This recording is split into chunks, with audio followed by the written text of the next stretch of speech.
Buenas tardes, muchísimas gracias al doctor Racés por su invitación.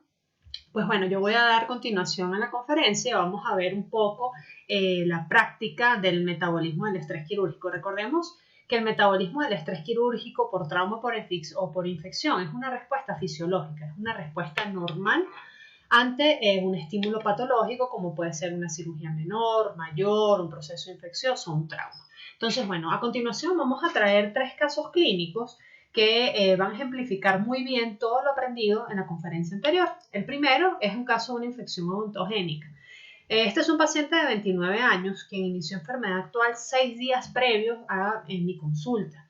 Él fue atendido en otro centro hospitalario por un proceso infeccioso.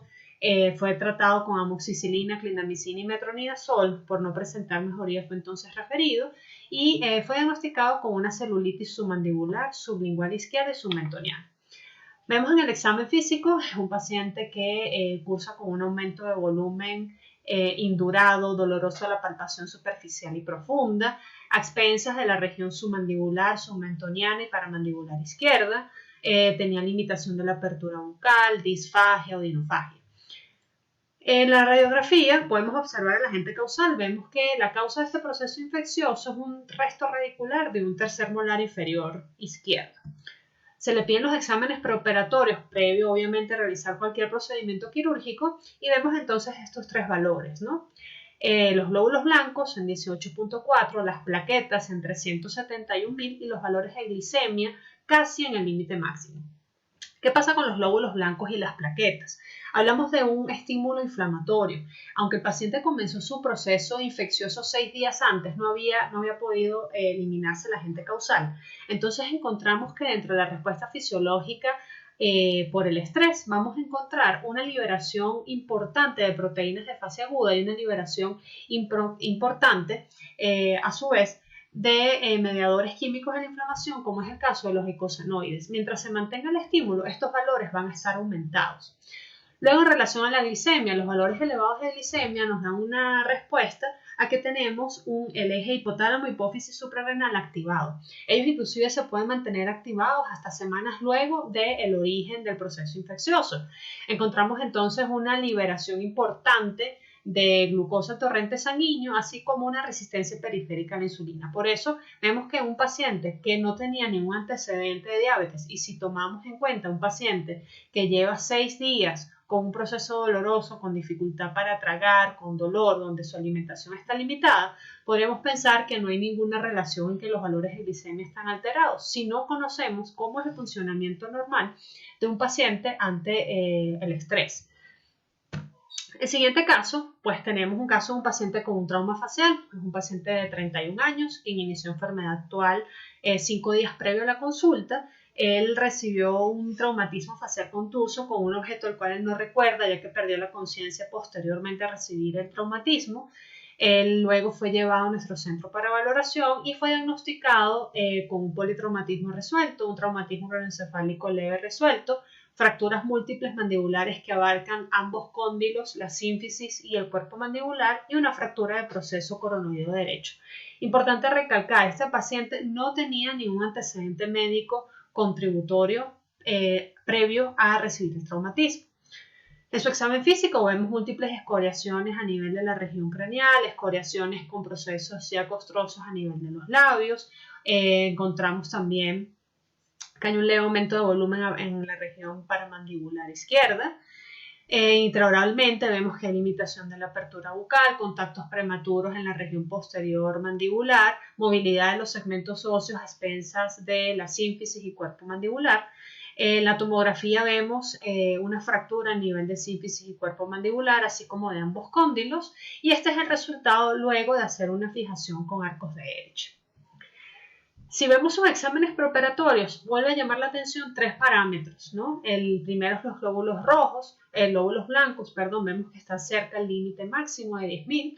Encontramos las plaquetas, también se encuentran elevadas, y los valores de glicemia en 116. Aquí vemos que aunque el traumatismo fue hace 5 días, vemos entonces cómo se mantiene esta activación tanto de proteínas de fase aguda como los factores activadores plaquetarios, porque hablamos de que el cuerpo es un organismo muy sabio y él busca de cierta manera delimitar tanto los procesos infecciosos como los procesos inflamatorios para resguardar al individuo.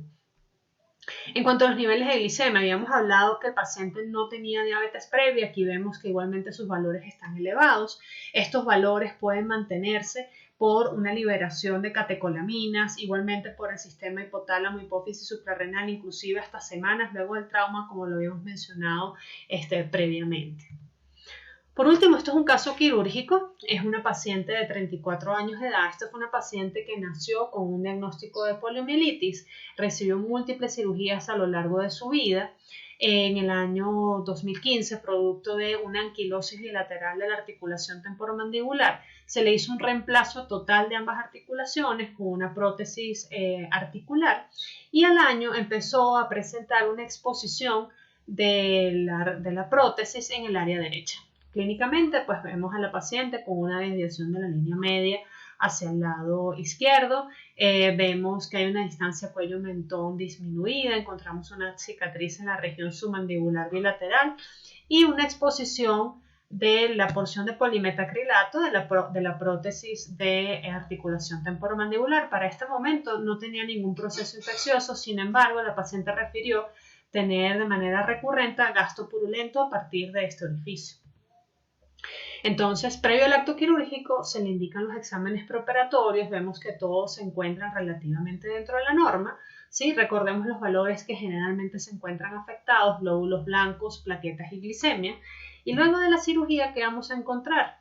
Un aumento considerable de los glóbulos blancos, un aumento considerable de las plaquetas y un aumento de la glicemia. Los glóbulos blancos previo a la cirugía estaban en 8.9, luego cambiaron a 10.5, el contagio plaquetario de 236 a 332.000 y la glicemia de 101 a 120 miligramos sobre decilitros. Estos exámenes fueron realizados 24 horas luego del acto quirúrgico y ya vemos entonces cómo el metabolismo o la respuesta fisiológica al estrés, inclusive en una cirugía, puede generar estos cambios en los valores hemodinámicos del paciente. ¿Por qué es importante conocerlo? Porque si nosotros no conocemos la norma, cómo se comporta el organismo de una manera fisiológica, no podemos diferenciarlo de un proceso patológico. Si no conocemos cómo funciona, nosotros al evaluar estos exámenes postoperatorios pudiéramos pensar que la paciente está debutando con una infección postoperatoria como producto de la complicación. Sin embargo, si entendemos que esto es parte de la respuesta fisiológica normal del organismo por un agente agresor, que en este caso es una cirugía, y que obviamente esto va a ser proporcional al tiempo de la cirugía, este estrés quirúrgico puede generar una respuesta metabólica normal y es importante conocerla para diferenciarla de una respuesta patológica. Bueno, para finalizar, quiero darle las gracias al Dr. Racés por su invitación. Espero que esta conferencia haya sido de su agrado. Pueden seguirme por mi canal de YouTube en doctora.paolapeserico, a mi Instagram @doctora.paolapeserico o ante cualquier duda pueden escribirme a mi correo paolapeserico@gmail.com.